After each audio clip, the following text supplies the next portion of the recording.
Okay, I'm going to do a few housekeeping items. Please stay on mute when you can, unless you are a guest speaking tonight, just so we can try to eliminate the feedback that could come from your speakers and your audio. I'm sure you've heard that on any Zoom event that you have attended. Also, please feel free to use the chat box. As we mentioned a moment ago, the chat box will be active. The chat box is also a place that you can ask questions, and we promise to get to as many of those questions as we can. There is no guarantee that we'll get through all of them with a crowd that is going to be sizable tonight, but we do appreciate all of you being here. This also will be a recorded event. We've just started the recording just a moment ago. That is so some of the folks who have registered, who have had some change in plans or are on a different time zone and may not be home yet, some of them would like to attend, so they'll watch on our YouTube channel delayed. So to anyone who is fitting that bill, we say hello delayed to you. Thank you for joining us. First and foremost, we're going to kick off this event with our, as we refer to him, the big boss, our CEO of the Purdue for Life Foundation, Matt Folk, who took over right as we all went home. The pandemic started. Matt had been here, took over Purdue for Life, and Matt sent us all home in week one on the job, and 2 years later, we're coming out on the other side of everything. But Matt, we're grateful for you joining us, and I guess I'll toss it your way to just kind of let everybody know if they're not familiar or haven't been engaged a lot throughout the pandemic, and you just kind of plug Purdue for Life a little bit as it relates to all the work that you've done. Okay. Well, I was, thanks for coming, everybody, to begin with. And I was actually just looking at the date here. I started on 3/10 of 2020. So I think the 13th is when I sent everybody home, and the 15th is when I canceled Day of Giving. So we were off to a great start. But Purdue for Life is basically, Mitch and the board took everything alumni facing, including the Alumni Association that was an outside entity, and pushed them all together. So generally speaking, alum know Purdue for Life as the Alumni Association, all university developments, all of fundraising, John Purdue Club, President's Council. We also have all of the top 300 industry partners, and that's recruitment, that's research, that's all kinds of stuff. We got all the foundations. We're bringing up a CRM system for all of campus, that's built over the top of Salesforce. And then multiple other things that kind of fall into the alumni services category. So alumni housing on campus, we're building condos. We're also getting ready to announce a hospital that will be on campus, and also a active living, learning, retirement center where we'll actually have students in the facility taking classes, pharmacists helping out, speech pathologists, all that sort of stuff right in the building. And then we have the traditional stuff you think of Alumni Association for clubs, affinity networks. We've got all the events on campus. We have Marcom for all alumni services. So really, you got the university in the middle, PRF doing all the IT and land and endowment management. And then you got Purdue for Life as kind of the other leg of the university for graduation going forward. You obviously have done a lot of merging what a lot of our alumni would know as the PAA events that have happened with the different alumni clubs and the watch parties, and especially as it relates to basketball, a lot of the affinity within their cities, etc. As we head into March Madness, the tournament in Milwaukee to start out with that we'll dive into tonight, what can our alumni expect in Milwaukee, and then ultimately in the East Regional, and then of course the Final Four in New Orleans? What should they expect from a Purdue for Life party? Well, I hope we're spending some big money in New Orleans, but we'll have the traditional sort of game watch, pregame sort of get together before both of the games up in Minneapolis. We're still looking for a location, so I can't exactly tell you what that's going to be, but we will announce that over all the normal channels, Twitter, email, and as always, if you want to know what's going on with anything alumni, go to PurdueForLife.org, and you'll see the announcements there. And in fact, for football and basketball, you'll see where all of the game watches are across the country. So if you might be traveling or whatever and want to get together with Purdue fans, even though you're not in your home city, it's an easy way to find out where the activity is happening. Just to clarify, the first round games are in Milwaukee. Matt mentioned Minneapolis, but we're over or state over. We're in Milwaukee. No, you're good. It's been a long weekend and long day. Well, Matt, I appreciate you joining us. It's been a long weekend. Is there anything that you want to add to the group before we transition on? I appreciate you being here. No, I just we're happy to be in the tournament again. My general comments are, the initial couple games I think are winnable. We don't necessarily have the best draw going all the way through, but you still have to win just the same amount of games. Probably my biggest disappointment is seeing some of these teams on here like Arizona and LSU and Auburn and Kansas that really should not even be in a tournament and should be out on probation at this point in time. But I guess we're waiting to see if NCAA actually does anything about it. Certainly rare that you see a school like an LSU fire their head coach over a notice of allegations. That does speak volumes. And there's been a lot of comments out there by many, including some former Purdue folks like Bruce Weber and others who have made some pretty pointed comments in the last few weeks pointed towards some of these pieces. But regardless, the Boilermakers got 6 games they got to win, and we need 6 hot shooting nights. So, Matt, thanks for joining us, and I appreciate you being here. Yep. We're going to transition on now to a second guest. We've got 2 guests before we dive into the main programming. And our second guest is someone that many of you on this call know, and some of you may not know, but I look forward to introducing him to you. And that is our leader of everything John Purdue Club, Mr. Tim House, joined us. Tim, you'll have to tell me the date because I forget, but it feels like Tim's been here at least 3+ years or 4 now. He's been a great partner to have across campus. We're grateful for everything that John Purdue Club does. A lot of you here are John Purdue Club active members. And Tim's going to hop on to give us a couple of details. One, as it relates to how you get tickets to follow the Boilers through March Madness and that process, especially as we matriculate through the tournament. And then the other piece will be a little bit of some updates of what's forthcoming this summer with Mckay. So, Tim, the floor is yours. Thanks for being here. Thanks for having me, Dan. Well, to answer your first question, I'm wrapping up my 4th basketball season. I've had 4 football seasons, 4 basketball seasons. It seems like kind of fit a lifetime into those 4 years with everything that you mentioned earlier that we've been through. And I tell you, it's been probably the most gratifying 4 years of my career. Honestly, it might be the most gratifying 4 years I ever have when you look at the transition and how we fought through COVID and how on the back end of it, we're now sitting here winning across the board. We're here to talk about men's basketball tonight, but I don't think we have a single program in our athletics department that's had a losing record in anything this year. Our baseball team's the last undefeated team left in college baseball right now, ranked in the top 25, and golf's in the top 25. Women's volleyball went to the Elite 8. Women's soccer finished ranked 14th in the country in RPI. I mean, it's crazy. It goes on and on. So really, really neat. And I think the reason we're able to get to this point, Dan, is what you're talking about earlier. I mean, how our donors helped us through COVID.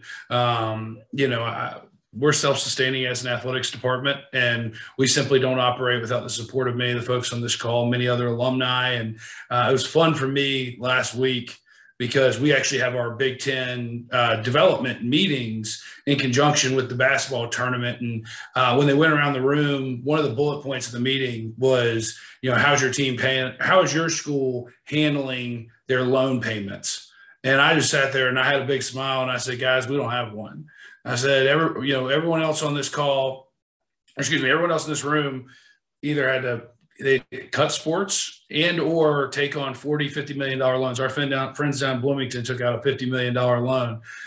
We didn't have to cut a single sport, didn't have to let a single kid go, and we're not paying off any loans. And again, that was just humbling to be a part of that. And the other thing I'll say, and sorry for being so long-winded, just kind of piggybacking off what Matt was hitting on in terms of the character of our program too, and what else goes on in college athletics. I did want to share one quick story that I think everyone will appreciate. When I interviewed with Coach Painter, was one of the people I interviewed with. And my first thought was, why is he wasting his time interviewing with me? I hold a cardboard sign and ask people for money. I mean, he's got more important stuff to do. But it was really, really neat. I'm from North Carolina, and I come from a basketball family there. And we talked about that for about 30 minutes. And then once he got comfortable with me, he said, Tim, if you get the job, I just want to tell you what I think alumni are going to say about our program. And I said, well, what's that, coach? And he said, I think they're going to tell you that we've been pretty good and they want to see us get to great. And, I think it's been talked about ad nauseum this year, the passion that the fan base has to see us make the Final Four in the national championship. And coach talked about that. He said he knows everybody wants that. And he said, please tell them no one wants it more than me. He said, but also please tell them in this era where everyone else is looking for a leg up and cutting a corner to do it, he said, I just refuse to do that. And he said, any Purdue alum can call me or email me and say, why did we recruit this kid? Or why didn't we recruit this other kid? Why do we call this player? Why didn't we call this other player? He said, I'm blessed to make a lot of money and I can take criticism for that. He said, but I cannot live with any single Purdue alum reaching out to me saying, why did I compromise their reputation as a Purdue University alumnus by cutting a corner, breaking the rules, or cheating. He said, I just can't live with myself if I do that. And I was ready to run through a brick wall for him when he said that. And I still am today, just to be honest with you. And that's a true story. It just fit perfectly with what Matt was saying. So I thought I'd share it. And I think it's why we're so excited and want to see this team win, because you want everyone in America to know you can win doing it the right way. And I think when we do that, it's going to be a pretty, resounding story to tell about that. But in terms of getting tickets, first and second round tickets, as you might imagine, flew off the shelves about as quickly, as they possibly could. So there aren't any left through Purdue for that. The secondary market, looking online, looking through the Fiserv Forum website, I know that they still have some premium spaces available, different opportunities there. So if you did have an interest, you go to the Milwaukee Bucks or the Fiserv Forum website for those. And an email will go out tomorrow to all John Purdue Club members regarding Sweet 16 and Final Four opportunities. So we get out ahead of it before we've qualified to make sure that we have all the requests in. Obviously hopeful that we have to deal with those requests. And when we do, we will just go through as fairly and equitably as possible. And it'll all be tied to previous giving history. So we have a priority point system that evaluates the support that donors have given. And it is just pretty much as black and white as it could be there. So we appreciate everyone's support. And again, if you get that email tomorrow, please do fill it out as soon as you get it. And if you don't get it and you think you're supposed to, feel free to reach out to us in the John Purdue Club and we'll get your request in. Tim, a quick question on that. So I think a lot of times because the tickets are so competitive, especially when you're in an arena like the Milwaukee Bucks, or if it would have been in Indianapolis at Gamebridge, as this tournament progresses, I think it's key to point out these arenas get bigger, and eventually we end up playing where the Saints are at, right? So now you're talking about a lot more ticket opportunities. So I do just want to highlight that for just a second for our guests. Yeah, that's a great point, Dan. You and I talked about that a little while ago. I mean, it's funny. It's it almost feels backwards, right? It's easier theoretically to get tickets to the later and deeper you get into the tournament, and the bigger and the higher the stakes the games are, because there's fewer schools at each site. Like we're going to go up to Milwaukee Friday and hopefully Sunday. And, you've got 8 teams splitting up an arena 8 different ways. Plus the NCAA takes a huge chunk that they sell to the public.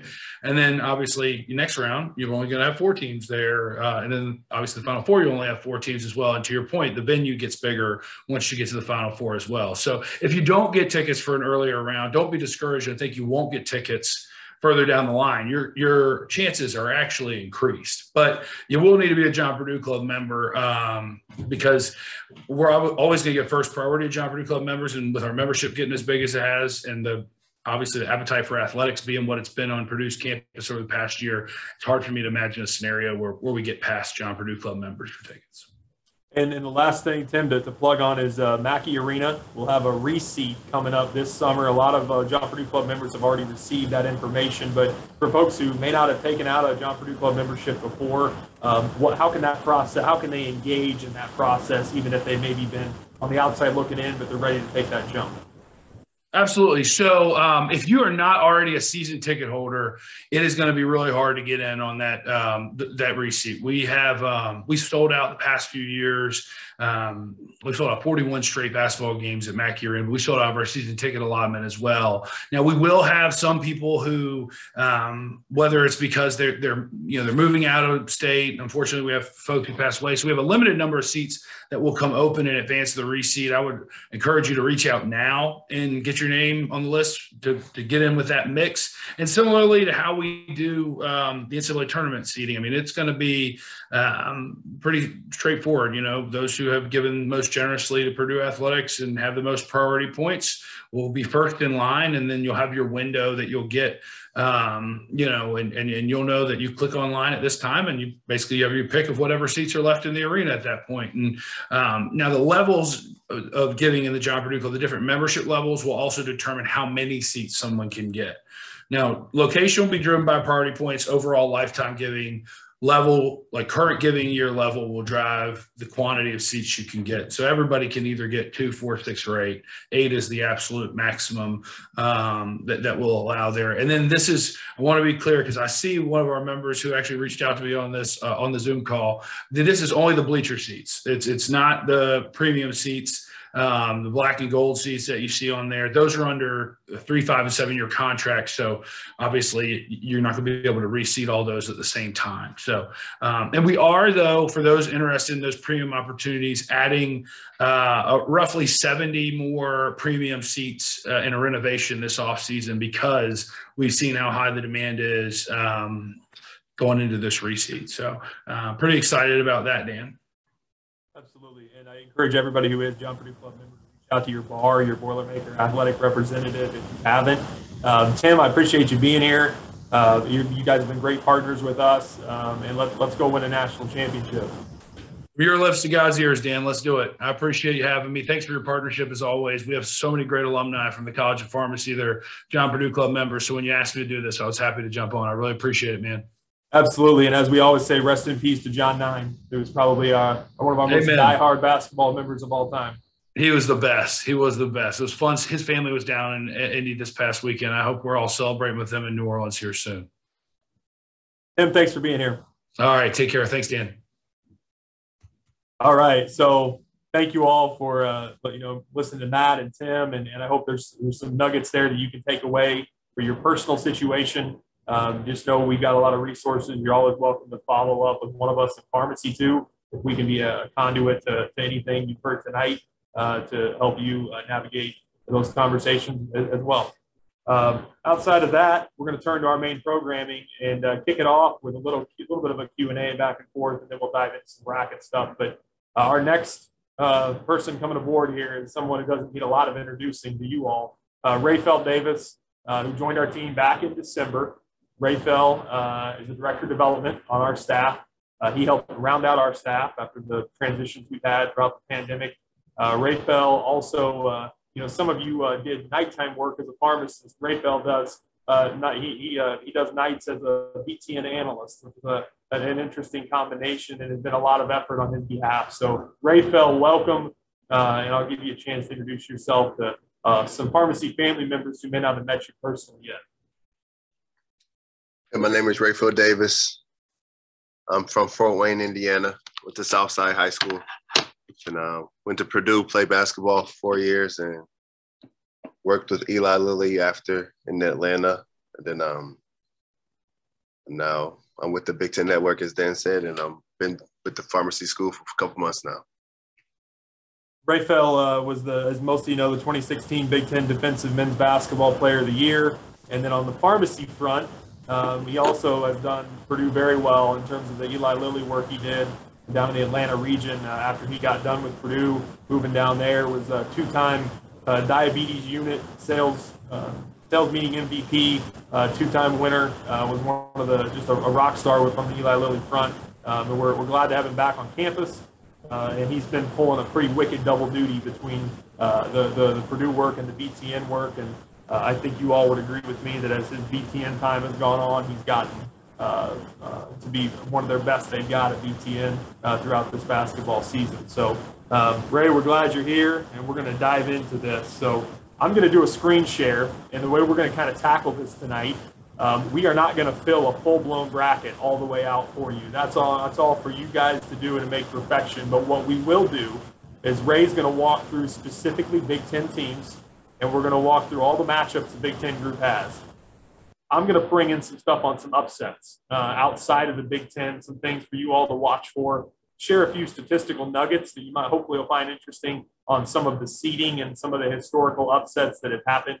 And we'll kind of walk through that, as well as a little bit of maybe strategy depending on how your office bracket pool is set up. There's sometimes some strategy you can toss in there, and I'll weave some of that into the upset piece. Then we'll come back at the end, and we've got a surprise little giveaway that we're going to do tonight, as well as we will try to take some questions at the end, depending on how our evening flows together. So I'm going to do a screen share right now, or at least attempt to, if technology will be my friend tonight.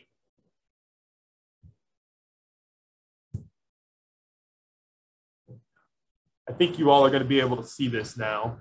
So I'm going to do my best to do some minimizing here, and I'm going to pull this over. So Ray, we're going to go through this bracket for everybody. We're going to start with the West region, and the goal is to work ourselves through the bracket based on the number one seeds in order. So we'll start with the overall number one seed, Gonzaga, in the West region. And our first Big Ten matchup, Rayfeld, for you to highlight tonight is the 6-11 game, which is actually a play-in with Rutgers and Notre Dame in the first four that feeds into Alabama. What are your thoughts on Rutgers' path to try to sneak through not only the first four games, but into the Alabama game?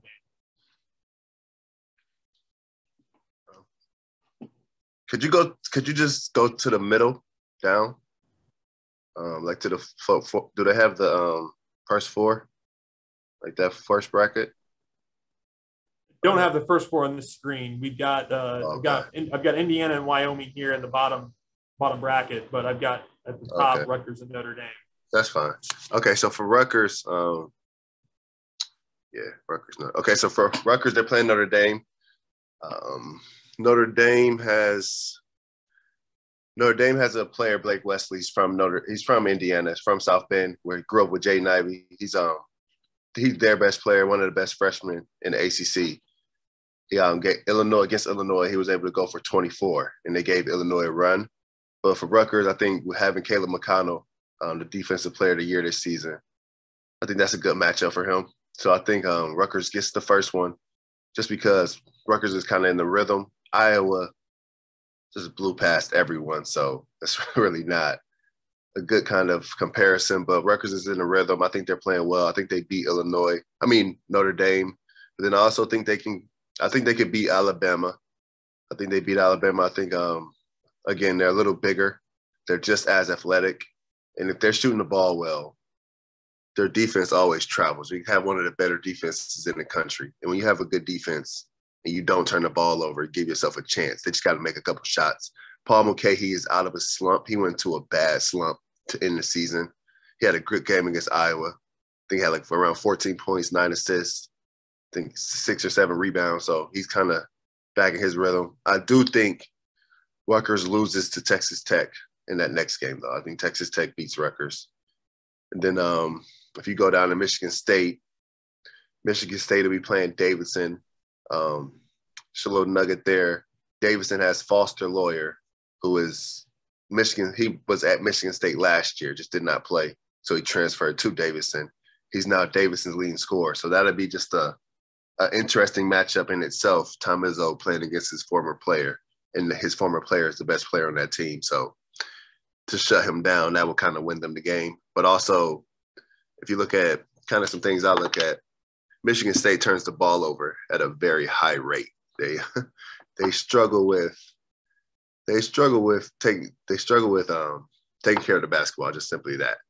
So, and when you look at Davidson, they don't. Davidson is one of the better teams in the country when it comes to turnovers per game. So, but also Davidson, they make around 9-10 threes per game.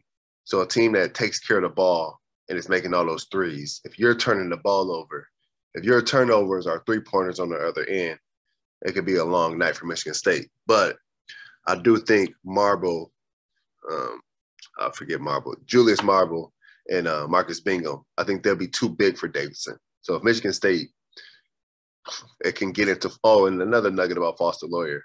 He lives in Fort Wayne, Indiana, where I'm from.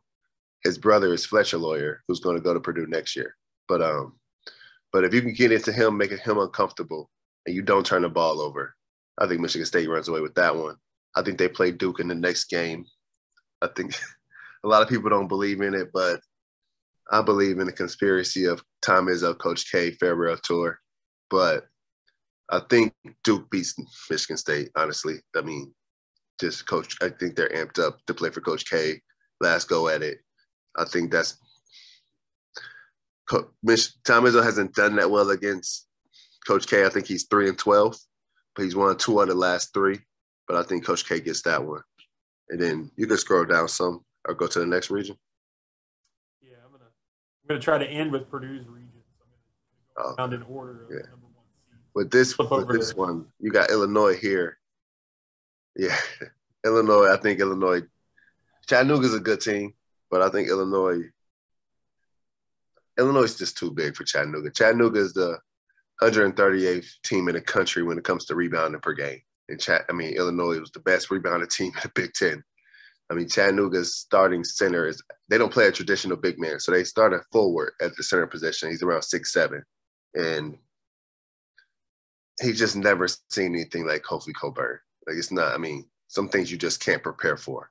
So I think Kofi dominates that game.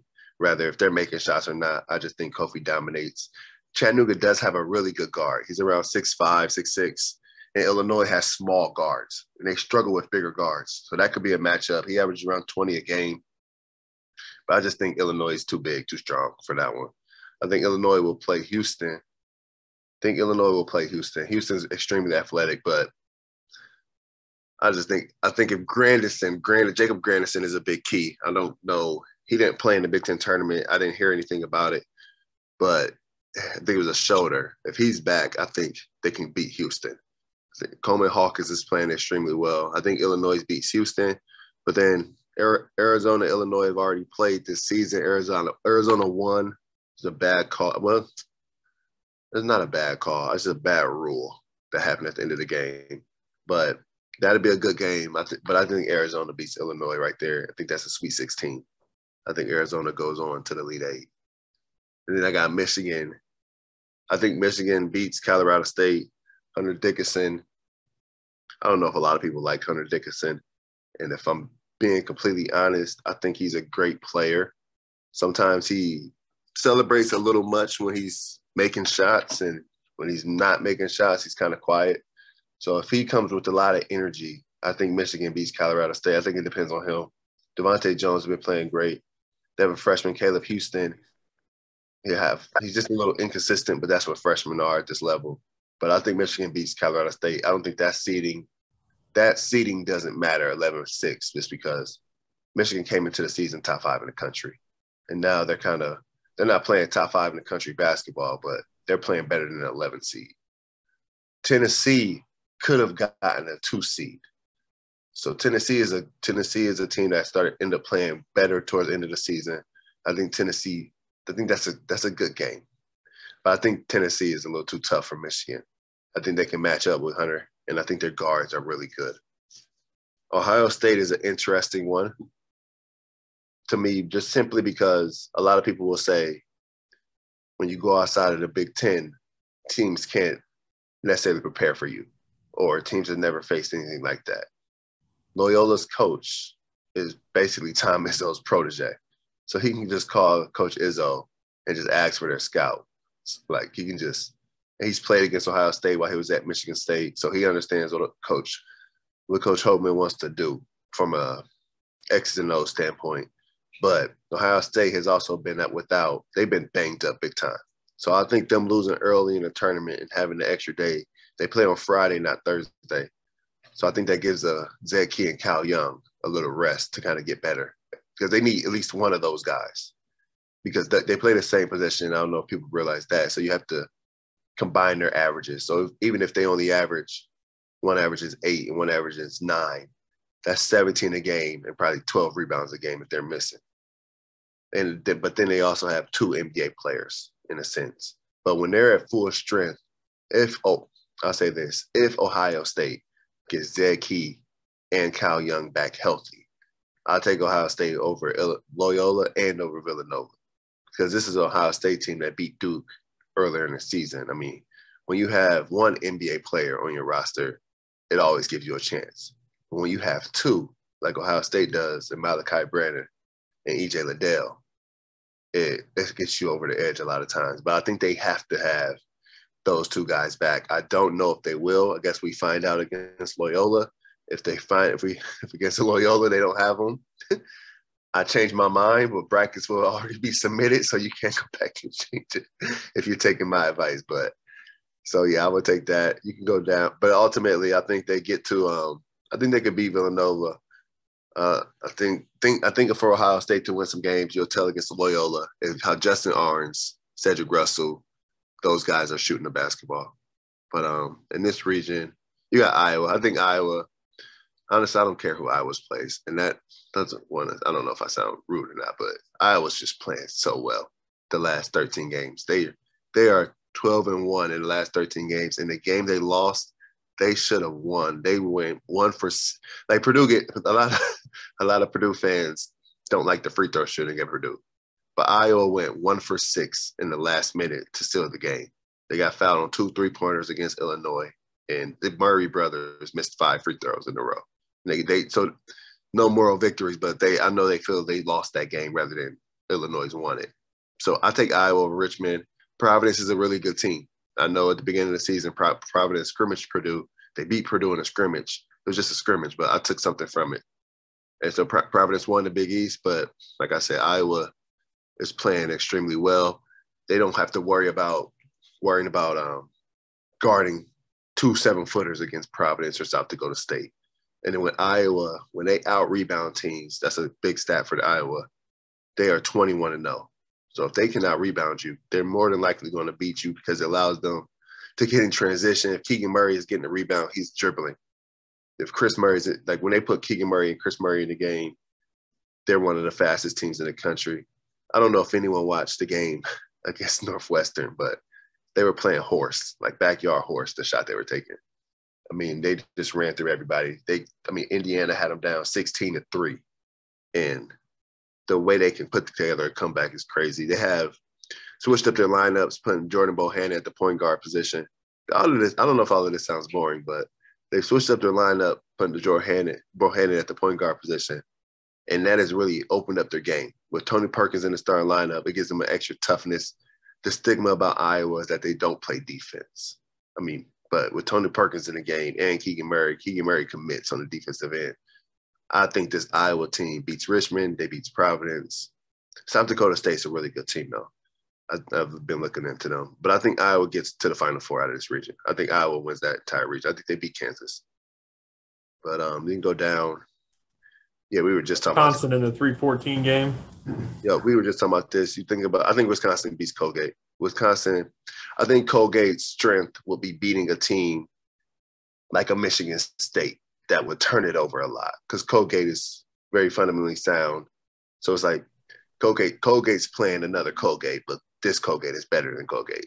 I know that didn't make any sense, but Wisconsin plays similar to Colgate. Wisconsin is just better. So I think Wisconsin wins that game. Johnny Davis is just too good of a player. When you have a player like that, it's like when Purdue had Carson Edwards. It's like you just beat certain teams. LSU, LSU lost their coach. So that's kind of a situation where you lose your coach going into a tournament. I don't know how they fare. Iowa State has lost 7 of their last 11 games. So I think Wisconsin may have gotten the best draw out of those first round games, those first weekend games. I think Wisconsin beats LSU or Iowa, but I think Wisconsin's run ends there. They're not going to beat Auburn. If they do, they do, but Auburn averages 8.5 blocks per game, and Wisconsin's game is kind of getting to the basket. They don't shoot it well from 3. Johnny Davis likes to get to the basket, and now he's going to be running into Walker Kessler, who, if you remember how AJ used to block shots, he's AJ times 2.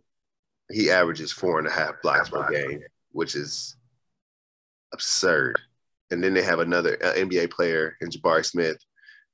Tyler Wall is a good defender. He's tough, but I think Jabari Smith wins that matchup. But if Chris Vogt and Stephen Crowell, if they can play the way they did against Purdue in that first matchup, they have a chance because they just need to score a little bit. If you can get a solid 14-7 or 16-7 from both of them combined, I think that gives them the best chance against Auburn because you can't just build a wall against Johnny Davis if those two are playing well. But I think ultimately Auburn, the point guard matchup in that game will be big time as well. When you think about Chucky Hepburn, Wendell Green went to the high school I graduated from, Lauderdale High School. So I know him a little bit. He's a transfer to Auburn, but they're similar. They're same size, tough nailed. But I just think Auburn has a lot of firepower. But I think, Iowa gets to the Final Four out of the Midwest. That would be my bet. I think Iowa has a chance to win it all. I think Arizona beats Iowa in the Final Four just because Iowa's kryptonite. I mean, Arizona could play just as fast, but they're huge. They start. I know Purdue has Purdue has Zach Edey, Trevion Williams, but Arizona has two bigs that bring the same type of production, but then they also have a 7-1 power forward. Arizona is really good. But then you go to the other side. The Purdue region. Oh, yeah, cool. Yeah. You got Indiana, Wyoming. I think Indiana with Trace Jackson Davis playing the way he did against Hunter Dickinson, Kofi Coburn, Keegan Murray. In the 3 games, averaged 25, 8, around 3 blocks. Just looked like an NBA player. He looked like the All-American he is. He's playing well. Xavier Johnson's last 7 games, averaging 19 and 7 assists. He's playing well. I think they beat Wyoming. Indiana's not a 12 seed. If they were in any other conference, they may finish top 3 in the conference. If they play the way they did to end the season, even the game they lost against Purdue, they were right there. St. Mary's,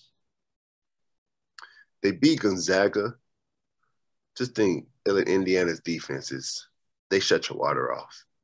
And if they can score, I think they beat St. Mary's. UCLA will be an interesting game. Their point guard and TJD played AAU together on my old AAU program that I played for. So that'll be fun to see those guys going at it. But I do think UCLA is just too much. I mean, if I'm being candid, I think Johnny Juzang is the difference. I don't know who would guard him. I think Galloway will have the best chance. UCLA scores. Indiana plays defense. I'm a guy that says defense will win, but Indiana's going to have to get someone else to score from the wing position. So you have to get Miller, Kopp, Parker Stewart. If one of those guys can make, or combine, make 4 or 5 threes, I think Indiana could beat UCLA, but it would have to be those guys. For me to believe that, those guys have to play well against Wyoming. But then I think if Indiana was to beat UCLA, I think Indiana loses to Baylor. And then, Purdue. I got Purdue going to the championship, if I'm being honest. I think the only team that can beat Purdue is Purdue. And I'm not just saying that. It's just when they turn the ball over, they lose. When they don't turn the ball over, they win. Or they lose on a buzzer beater. And Iowa turns you over in a high rate. Not every team is Iowa, but this all comes down. They're playing better defense. I know that was a struggle. They are playing better defense. But I don't see Yale, Virginia Tech, or Texas speeding Purdue up in the sense of turnovers like Iowa. Iowa is long at every position. Texas, Chris Beard, and I think that'll be personal. I know Coach doesn't think of things like this, but in my head, it's personal with Chris Beard beating him twice. I mean, from Little Rock, Arkansas, still makes me sick to my stomach. Hurts to talk about. But I believe Ray, you once ordered a plane at an Arkansas Little Rock. Oh yeah. But I think Purdue gets out of this. I think Purdue plays Kentucky right there. I think that's the Sweet 16. They play Kentucky. I think Purdue can beat Kentucky. Oscar Tshiebwe is tough. I mean, you think Kofi Cockburn is tough. Oscar Tshiebwe, the difference between those two, is that Tshiebwe goes out of his area to go rebound. Kofi doesn't necessarily go out of his area. Tshiebwe can go out of his area rebound, but I think this is where Purdue's two big lineup really bothers him. It's tough to guard two different bigs. They're fresh, you're tired. You've seen it with Kofi. He's fouled out, but I don't know if it's both games, but basically. But so I think they wear Kentucky down.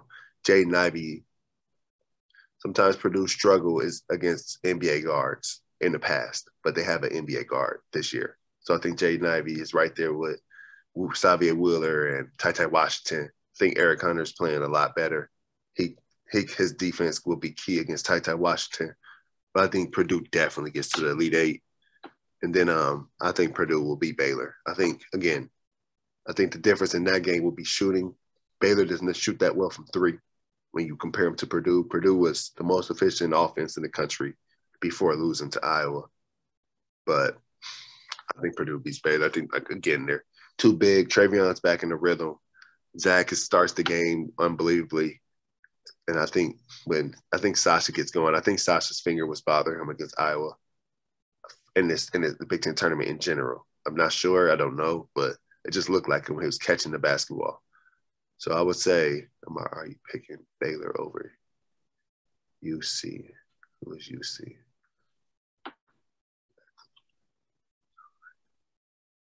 So with this, Ray, where you're highlighting a point of.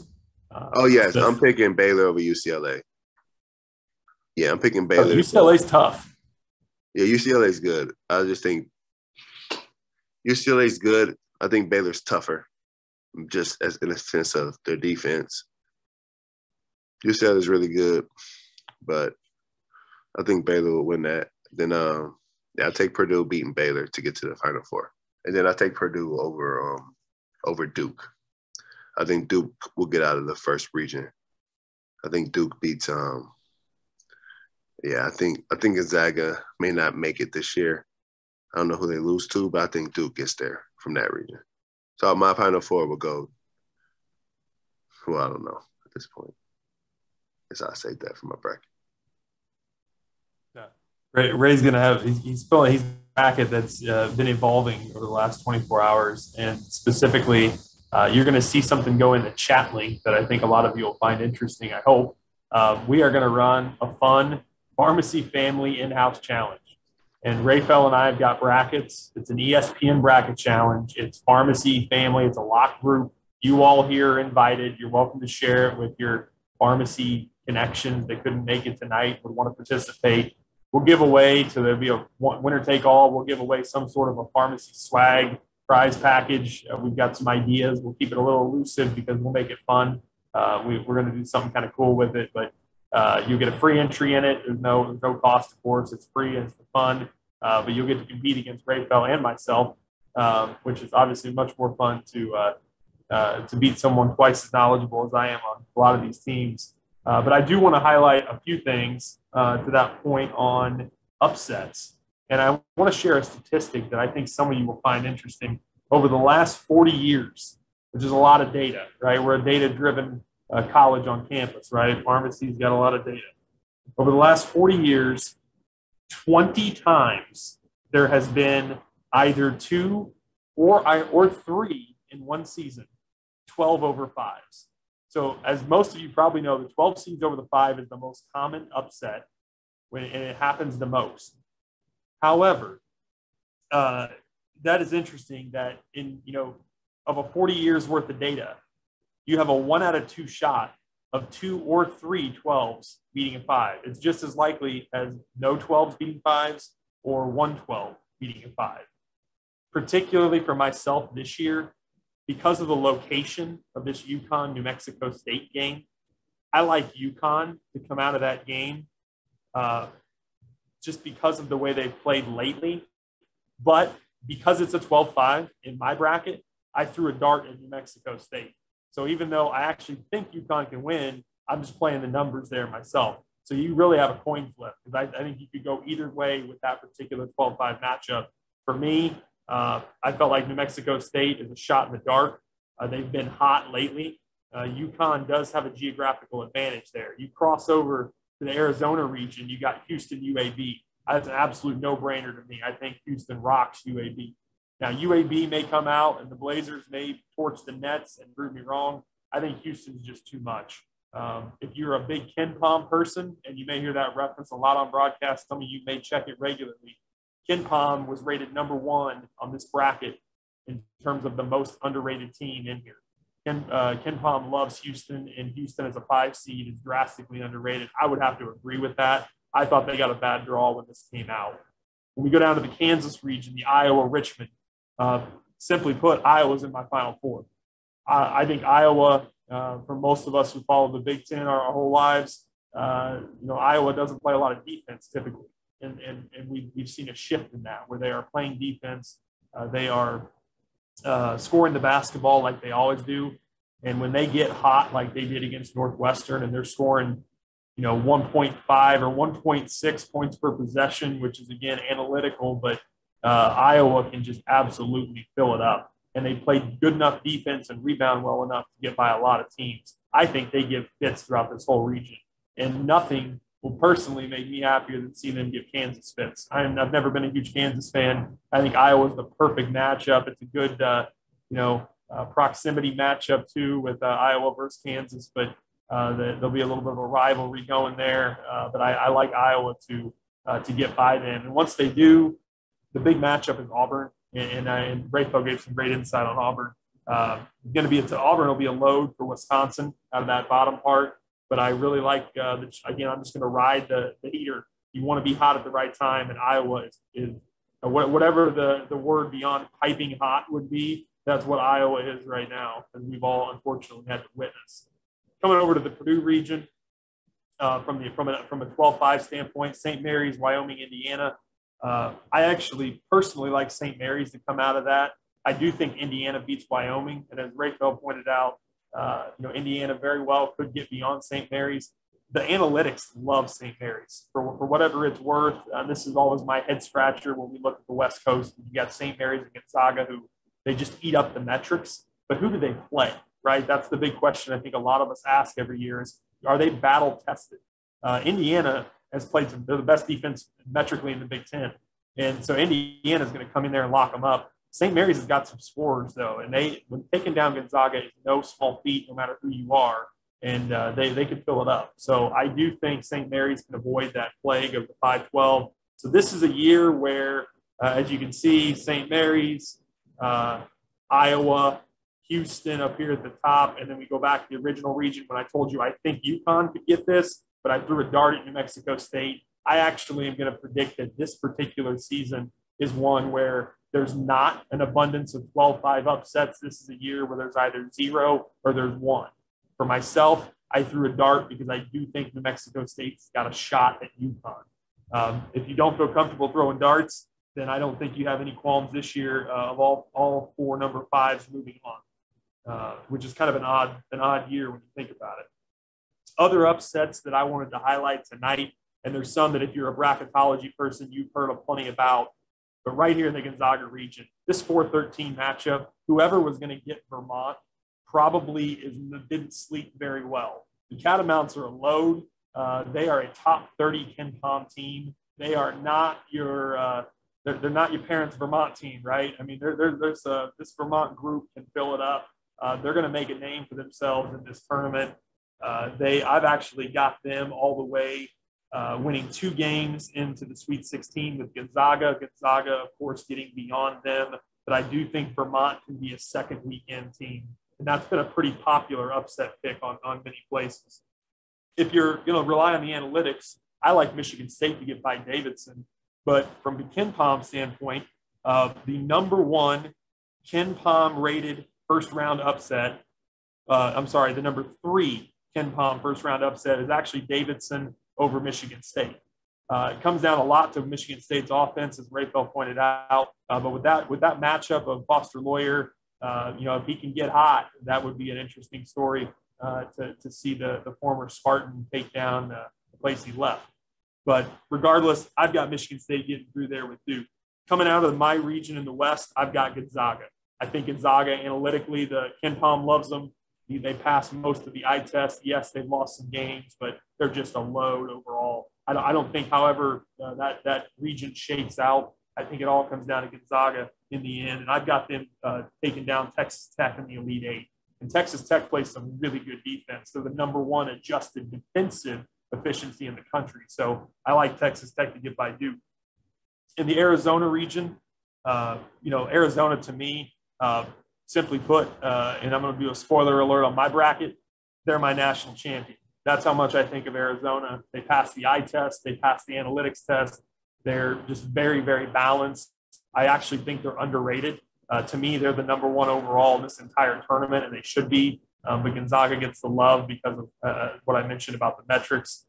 So I like Arizona to get through this whole bracket. I do like Illinois to get to a rematch with Arizona in the Sweet 16. I think Tennessee is greatly undervalued in this tournament. They're piping hot as well. If I were to pick a team beyond Iowa, it'd be Tennessee in terms of their momentum coming in. So I like Tennessee to get all the way to the Elite Eight before they run into, frankly, just a better team in Arizona.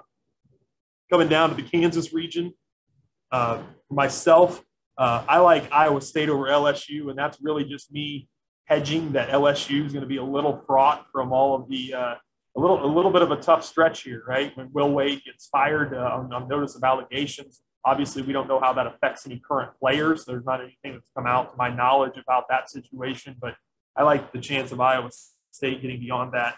The other battle that I like, USC, I just wanted to highlight that game real quick. The analytics and the Ken Pom group of the matchup that is totally a mismatch is that USC-Miami game. If Miami pulls that upset, that would truly be an upset, in my opinion. I think USC is far better. Really doesn't matter. You got a freebie there because at the end of the day, Auburn's going to shellac either one of them. So it doesn't really matter on that front. But again, I've got Iowa coming out of that region. And coming over to the Boilermakers region, sure enough, Baylor, I like them to obviously get beyond. You automatically should pick all four number ones. Yes, I know Virginia lost to UMBC, which was incredible, but it's happened once. It's not going to happen this year. All four number ones will comfortably advance. I like Baylor to get by North Carolina, though I do think Carolina can give them a game. Hubert Davis has done a really nice job at North Carolina getting that team going. I like Baylor to get beyond there. Down at the bottom of the bracket, where our beloved Boilermakers are at, I think Purdue rolls through Texas. I also agree with Rayfeld that I think, Chris Beard's got a solid group with Texas, but I don't think they've got an answer for the inside game, and they're going to have to collapse hard, which should give us plenty of open looks, and it all comes down to not turning it over. Don't turn the ball over. Purdue rolls. I also have that matchup with Kentucky like Rayfeld does in the Sweet 16. I think Purdue can give Kentucky fits. Kentucky hasn't seen a lot of teams built like Purdue, and their power inside with Oscar isn't going to be quite that way when he's banging against a 7'4", almost 300-pound machine inside, and then we can come back with a quick, great assist man in Trevion. That's going to be a good battle inside of the post. Ultimately, I think Purdue can pull that by. Baylor is the one that scares me if Purdue has to play Baylor, but I like UCLA to actually upset Baylor in the Sweet 16. So if UCLA can get by Baylor, which I think they can, I like that matchup for Purdue, even though most of you probably are sitting there saying that's a terrible guard matchup. It is, but I don't think UCLA, again, has any answer for the inside game. And if you'll think about a lot of these tournaments, these games don't turn into 90-plus point games. Sometimes they do, but a lot of times it comes down to that game's in that 60s range. And it's really nice when you've got an automatic 2 points every time down the floor, firing that ball inside, working it around, and then you've got a guy like Jaden Ivey who can make moves that most of us haven't seen on the basketball court at first. So my Final Four openly is Gonzaga versus Purdue, Arizona versus Iowa. I've got Gonzaga and Arizona in the title game. Yes, I know they're the number 1 and number 2 overall seeds, but I think they are that good. And ultimately, I've got Arizona hosting the national championship trophy in New Orleans. I just don't think there's any team that's got the balance that Arizona has this year. So that's my bracket input here. Rayfeld is saved some of his picks for his bracket. But again, you can look at the chat. Our team's going to put the link in there. We'll also make sure it's sent out afterward, but you can sign up for a bracket to have a fun pharmacy challenge. Make sure your bracket name has your name somewhere on it so we know whose bracket is what, but you'll have a chance to compete against myself and Rayfeld in that bracket pool. And so I'm gonna stop sharing my screen here so we can come back to this portion and kind of see each other. I can only see a couple of you, obviously, but I do want to point out a couple other statistical nuggets. And when Rayfeld and I were talking earlier today, I get to play the Mike DeCourcy role tonight because Mike's really into KenPom and the analytics. But I want to point out the top 8 most underrated teams based on KenPom. This is overall. This is taking KenPom offense, KenPom defense, and kind of lumping the stats together. The top 8 most underrated teams in this tournament, according to KenPom, at the end of the season, as of Sunday of the regular season, Houston is number 1 of most undervalued. I pointed that out. San Francisco, the Dons, are number 2. San Diego State, number 3. Loyola Chicago, who I like to beat Ohio State. I think Sister Jean rolls to the round of 32. Michigan is underrated. Indiana is number 6. UCLA is number 7. Iowa is number 8. So right there, I think that gives that great narrative. And Rayfeld, I'm going to kick this back over because this is a historical year. It's 9 teams from the Big Ten getting in. What does that say, Ray, overall about the strength of the conference and the fact that 3 of the top 8 most underrated seeded teams in this tournament come out of the Big Ten? It just speaks to the strength. Just the deepest conference in the country. Think about like Indiana, 9th seed in the tournament. They probably would be top 3 in another league. So, I mean, Notre Dame finished 2nd in the ACC conference in the regular season, I believe. I think they're 11th. I think they're playing in the play-in game. So, just the pure strength of the conference. But also teams found their rhythm late. And in the Big Ten, you have that ability to find your rhythm late just because it's such a well-coached league. But it just speaks to the depth. Yeah, like a team like Nebraska winning Ohio State, winning at Wisconsin. That's why it doesn't make a lot of sense when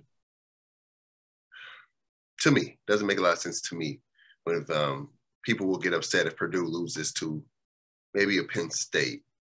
It's kind of like it's a little disrespectful to Penn State. I mean, those guys are high major basketball players as well. Just anybody can have a good day on any night in the Big Ten. It doesn't necessarily. We've been the last place team in the Big Ten and almost be the number 1 team in the country in Michigan. It's just sometimes the ball goes in for you, sometimes it doesn't. But it just speaks to the depth of the entire league and the quality of the league. Just to, if you are an Indiana or you're a Michigan, or even a Rutgers would have been dead in the water in another conference after losing to UMass and Lafayette, because they wouldn't have been able to accumulate as many ranked wins. In the Big Ten, you're playing someone ranked pretty much every night or every other night. So it gives you more of an opportunity to get those big time wins, but also it gives you opportunity when you don't win, like Indiana losing to Rutgers didn't hurt them that much because how good Rutgers is, or Indiana losing to Purdue, it would have only helped Indiana. It didn't hurt Indiana because Purdue was in the top 10 in the country. So there's no such thing as necessarily a bad loss in the Big Ten unless you're losing at home to maybe 11 through 13. But it just speaks to the depth of it. Rayfeld, a few times this season, some folks on this call have sent text messages or made comments within at events about how they wish we could have you walk across the way to Mckay or have Chris Kramer come back and throw on jersey and play some defense. And while things aren't fixed instantly, right, we're too far into a season to worry about fixing everything from a defensive standpoint. And yes, the KenPom, hates Purdue's defense. We're number 100 in KenPom. But sometimes what gets lost in the numbers and the metrics and the narrative are the adjustments the team tries to make. From your perspective, the one catalyst in a lot of the analytics that have really been negative on Purdue have been the ability to defend ball screens. We're rated, I think, 242nd in the country via KenPom in ball screen defense, and that's been a place that a lot of coaches have commented on, and we're probably going to get ball screened to death in the NCAA tournament to the point where we have to step up and make some plays. What do you see as adjustments that Matt and his crew can make in the short term, given the situation that they're in defensively? And what would you do, or what if you were in Matt's shoes, to try to find a stopgap in the short term? He's not going to make. It's not going to be any adjustments. They're going to they're going to defend the same way they defend. It's too late. I mean, it's too late in the season to just switch up your defense. They're going to defend. You're going to get Zach maybe step up one step higher on the ball screens, but you don't want him to get that foul. So it's not like they're going to start corralling ball screens or hedging. You're not going to see anything like that. They're going to switch more with Travion in the game, probably 1 through 5, and just switch it. If anything, they just switch it.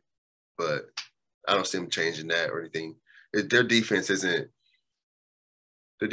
bad because of the ball screen. Ball screen defense isn't always, sometimes it is, but not always on the big man.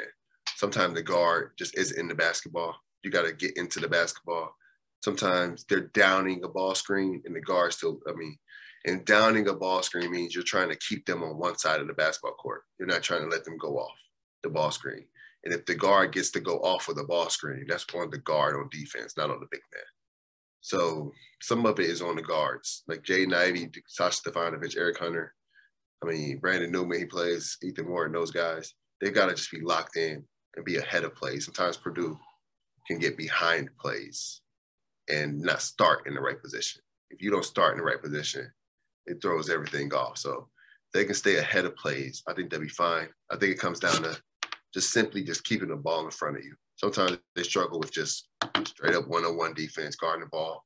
Because once you get beat off the ball, off the dribble, someone has to help, then you kick. If then someone else has to help.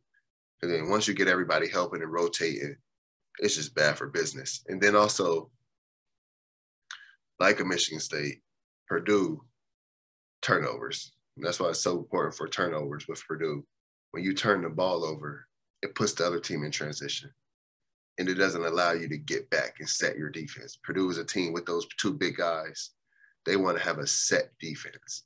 If you're turning the ball over, especially live ball turnovers, you never get a set defense.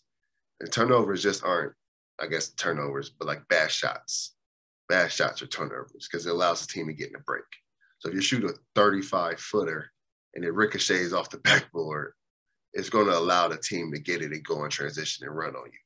Look about the game just a couple games ago. I know you know the Iowa game, but not even just the Iowa game. Against Michigan State and East Lansing, Tyson Walker hit the shot, but Purdue had 17 turnovers.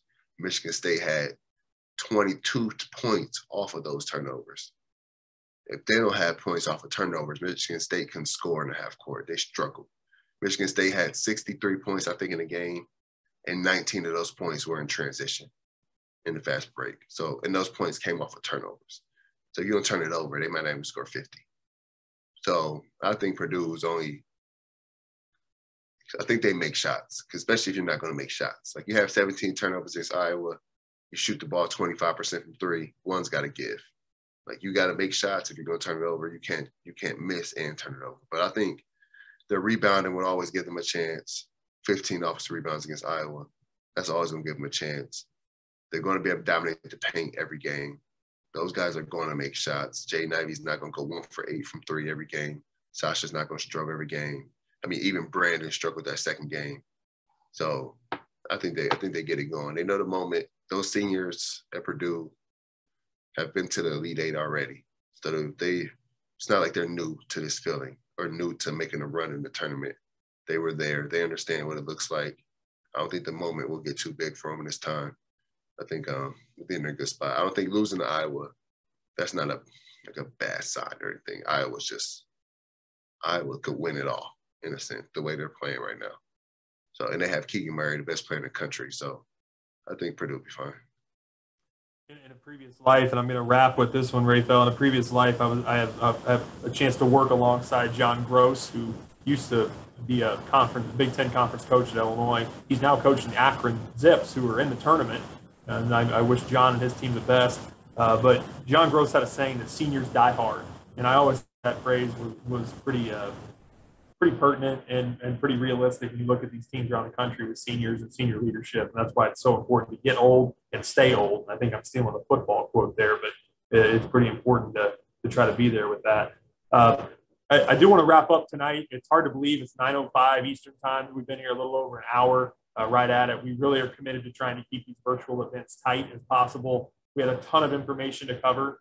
I really appreciate all of you being here. I do want to point out a couple things. One, we have some other events coming up, specifically another virtual event about roughly a month from right now. We're going to be doing an event in April. You should have seen the email on it, but it's actually going to be a slightly different event. Going back to one of our COVID favorites, which is the virtual wine tasting. There's an email in your inbox about that virtual wine event. It's with Kokomo Winery, which is Eric Miller out of California. Kokomo does a ton with Purdue at different events. So if you've attended some of our events on campus in the past, you probably had Kokomo wine before. It's tremendous. Eric Miller is a great partner. We highlighted a pharmacy wine last year with Eisenhower Cellars out of Walla Walla, Washington. This time we're going to highlight Kokomo Winery with Eric Miller, who's been a great friend of the college, with Dean Barker. And I hope you all will have a chance to join us in a slightly different sense, hopefully celebrating that Final Four that we make and ultimately going after that national title in New Orleans. I agree with you, Rayfeld, that Purdue beats Purdue, and if Purdue doesn't beat Purdue, they can go a long way. And I hope we all get to witness it together. Last thing tonight to wrap up with a surprise, beyond the bracket challenge, remember to click that link. We'll send it out afterward to get your bracket in so you can compete against Rayfeld and myself. But ultimately, we like to do with these events is give away a little gift. So we do have a Purdue basketball here, and that Purdue basketball is autographed by Matt Painter. So we're going to give this away as a door prize tonight. And thanks to Matt for his partnership on getting us this basketball and our team for securing it.